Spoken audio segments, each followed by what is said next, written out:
നമസ്കാരം, മലയാളി വാർത്തയിലേക്ക് സ്വാഗതം.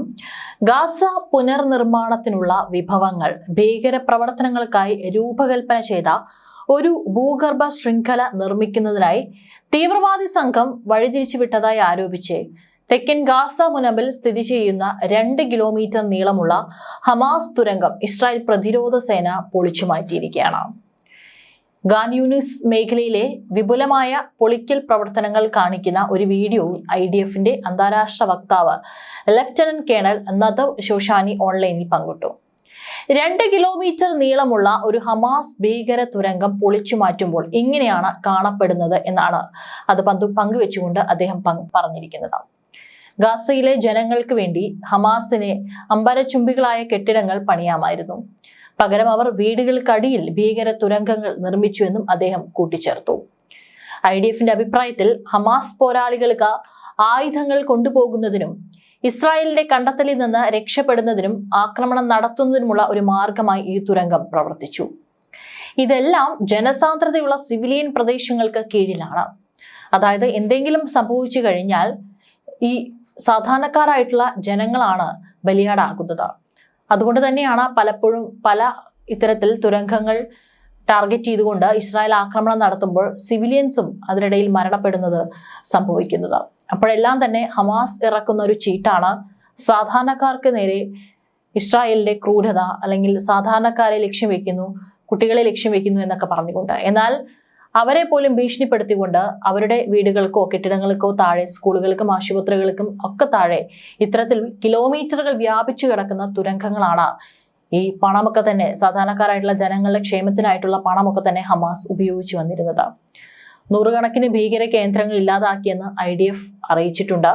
കെഫിർ ബ്രിഗേഡിലെ സൈനികർ 100 കണക്കിന് തീവ്രവാദ അടിസ്ഥാന സൗകര്യ കേന്ദ്രങ്ങൾ തകർക്കുകയും നിരവധി ആയുധ ശേഖരങ്ങൾ കണ്ടെത്തുകയും മേഖലയിൽ പ്രവർത്തിക്കുന്ന തീവ്രവാദികളെ നിർവീര്യമാക്കുകയും ചെയ്തതായി സൈന്യം അറിയിച്ചു.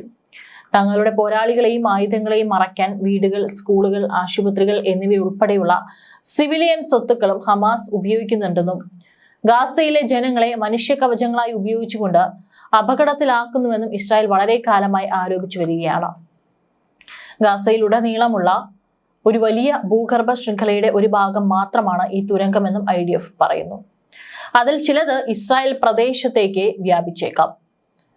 അതേസമയം വെസ്റ്റ് ബാങ്കിൽ ഇസ്രായേൽ സൈന്യം പ്രവർത്തനങ്ങൾ ശക്തമാക്കുകയാണ്. വടക്കൻ വെസ്റ്റ് ബാങ്കിലെ പാലസ്തീൻ പട്ടണമായ ബാത്തയിൽ നടത്തിയ റെയ്ഡുകളിൽ തീവ്രവാദ പ്രവർത്തനങ്ങളുമായി ബന്ധപ്പെട്ട ലക്ഷക്കണക്കിന് ഷെക്കൽ ഫണ്ടുകൾക്കൊപ്പം യുദ്ധ ഉപകരണങ്ങളും IDF കണ്ടെത്തി പിടിച്ചെടുത്തു. 50-ലധികം ഘടനകളിൽ സൈന്യം തിരച്ചിൽ നടത്തി. അവിടെ അവർ യുദ്ധോപകരണങ്ങളും ലക്ഷക്കണക്കിന് തീവ്രവാദ ഫണ്ടുകളും കണ്ടെത്തി പിടിച്ചെടുത്തു. കൂടാതെ 2 സംശയിക്കപ്പെടുന്നവരെയും പിടികൂടിയിട്ടുണ്ട്. IDF റിപ്പോർട്ടിലാണ് ഇക്കാര്യങ്ങൾ പറഞ്ഞിരിക്കുന്നത്. ഹെബ്രോണിലും യാറ്റയിലും ഉടനീളമുള്ള വ്യത്യസ്ത റെയ്ഡുകളിലും തീവ്രവാദ പ്രവർത്തനങ്ങളുമായി ബന്ധപ്പെട്ട് തിരയുന്ന 4 വ്യക്തികളെ ഇസ്രായേൽ സൈന്യം അറസ്റ്റ് ചെയ്തു. ഗാസയിലേക്ക് അയക്കുന്ന സഹായത്തിന്റെ ഭൂരിഭാഗവും സായുധരായ തീവ്രവാദികൾ തട്ടിയെടുക്കുന്നു. സാധാരണക്കാരായ മനുഷ്യർ ഇപ്പോഴും ദുരിതം അനുഭവിക്കുകയാണെന്നും 14% സഹായം മാത്രമാണ് അർഹരായ വ്യക്തികൾക്ക് ലഭിക്കുന്നതെന്നാണ് ഐക്യരാഷ്ട്രസഭയുടെ കണക്കുകൾ വ്യക്തമാക്കുന്നത്. ബാക്കിയുള്ള 86% ഭീകരർ ബലപ്രയോഗത്തിലൂടെ തട്ടിയെടുക്കുകയാണെന്നും റിപ്പോർട്ടിൽ പറയുന്നു. പാലസ്തീൻ അഭയാർത്ഥികൾക്കായുള്ള ഐക്യരാഷ്ട്രസഭയുടെ ഏജൻസിയായ UNRWA ആയുധധാരികളായ തീവ്രവാദികൾ തോക്കിൻ മുനയിൽ സഹായ വാഹന വ്യൂഹങ്ങൾ കൊള്ളയടിച്ചതായും നേരത്തെ ആരോപണം ഉണ്ടായിരുന്നു. മെയ് പകുതി മുതൽ കഴിഞ്ഞ വാരാന്ത്യം വരെ ഗാസയിൽ വിതരണം ചെയ്യുന്നതിനായി ശേഖരിച്ച 29,885 സഹായ വസ്തുക്കളിൽ 25,703 എണ്ണം തട്ടിക്കൊണ്ടുപോയതായി കണക്കുകൾ വ്യക്തമാക്കുന്നു. ചുരുക്കത്തിൽ ഗാസയിൽ പട്ടിണി കിടക്കുന്ന ജനങ്ങൾക്കായി കൊണ്ടുവരികയായിരുന്ന അവശ്യ വസ്തുക്കളിൽ 4,282 എണ്ണം മാത്രമേ അർഹരായ വ്യക്തികൾക്ക് ലഭിച്ചിട്ടുള്ളൂ.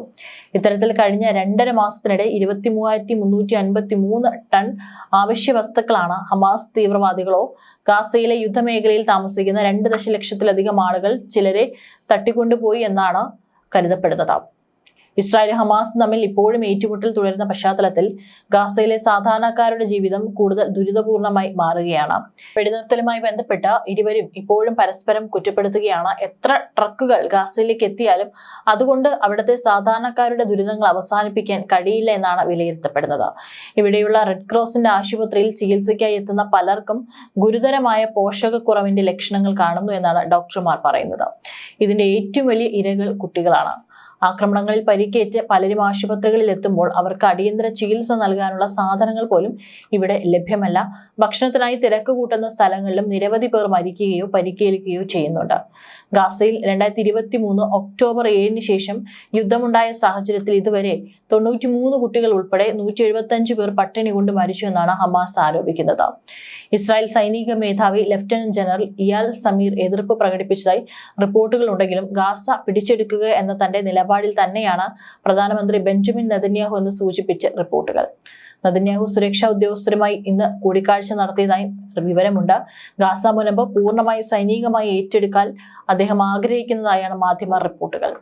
വെടിനിർത്തലിന് വലിയ അന്താരാഷ്ട്ര സമ്മർദ്ദം ഉയരുന്നുണ്ടെങ്കിലും ഇസ്രായേൽ അതിനെ ഗൗനിക്കാതെ മുൻപോട്ട് പോവുകയാണ്. എന്താണ് നെതന്യാഹു ആസൂത്രണം ചെയ്യുന്നതെന്ന് ഇനിയും വ്യക്തമല്ല.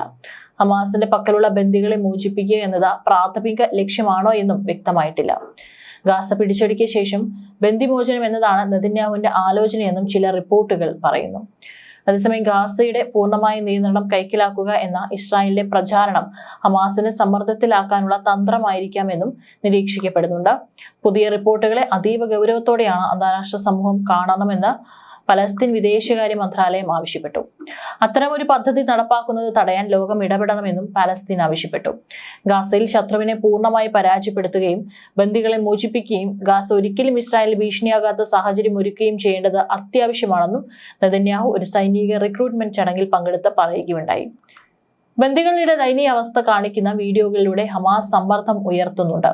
ഹമാസ് കഴിഞ്ഞ ദിവസങ്ങളിൽ ചില വീഡിയോകൾ പുറത്തുവിട്ട വീഡിയോകളിൽ ഒന്നിൽ എവ്യാത്തർ ഡേവിഡ് എന്ന ബന്ദി അവശ്യ നിലയിൽ കഴിയുന്നത് കാണിച്ചിരുന്നു.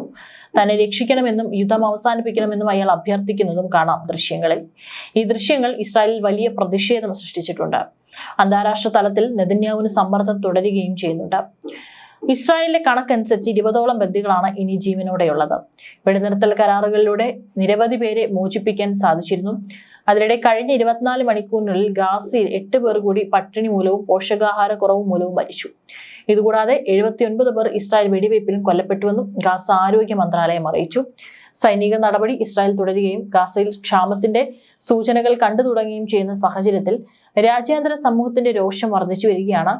ജോ ബൈഡൻ നൽകിയതിലും വലിയ പിന്തുണയാണ് US പ്രസിഡന്റ് ഡൊണാൾഡ് ട്രംപ് ഇസ്രായേലിന് നൽകുന്നതെങ്കിലും ഗാസയിൽ വെടിനിർത്തൽ വേണമെന്ന ആവശ്യം അമേരിക്കയുടെ സഖ്യകക്ഷികൾക്കിടയിൽ ശക്തിപ്പെട്ടിട്ടുണ്ട്.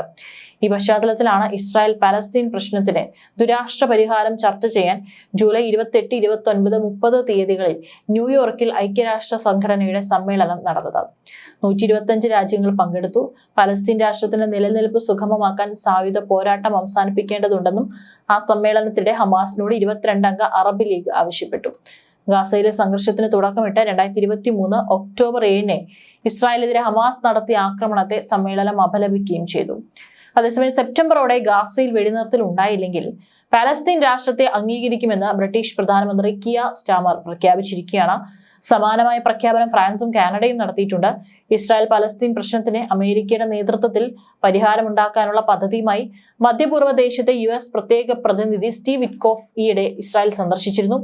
ഭാഗികമായ പരിഹാരങ്ങളിൽ US താല്പര്യമില്ലെന്നും പ്രശ്നം ഒറ്റയടിക്ക് പരിഹരിക്കണമെന്നാണ് അമേരിക്കയുടെ നിലപാടെന്നും ഇദ്ദേഹം വെളിപ്പെടുത്തിയിട്ടുണ്ട്. വെടിനിർത്തൽ നടപ്പാക്കണമെങ്കിൽ ഹമാസിന്റെ സമ്പൂർണ്ണ നിരായുധീകരണം വേണമെന്നും ബന്ദികളെ മുഴുവൻ വിട്ടയക്കണമെന്നും അങ്ങനെ പലസ്തീൻ രാഷ്ട്രത്തിന്റെ സുഗമമായ നിലനിൽപ്പിന് പാതയൊരുക്കണമെന്നുമാണ് രാജ്യാന്തര സമൂഹം ആവശ്യപ്പെടുന്നത്. അതിന് സമ്മിശ്ര പ്രതികരണമാണ് ഹമാസിൽ നിന്നുണ്ടായത്. നിരായുധീകരണം എന്ന ആവശ്യം ഹമാസ് തള്ളി. മാത്രമല്ല, സ്വതന്ത്ര പലസ്തീൻ രാഷ്ട്രത്തിന് നിരുപാധിക പിന്തുണയാണ് അവർ ആവശ്യപ്പെടുന്നത്. വെസ്റ്റ് ബാങ്കിന്റെയും ഗാസയുടെയും നിയന്ത്രണം ഏകപക്ഷീയമായി പലസ്തീൻ അതോറിറ്റിക്ക് വിട്ടുകൊടുക്കാതെ ആ പ്രദേശങ്ങൾ ആര് ഭരിക്കണമെന്ന തീരുമാനമെടുക്കാൻ സ്വതന്ത്ര തെരഞ്ഞെടുപ്പ് നടത്തണമെന്നും അവർ ആവശ്യപ്പെടുന്നു.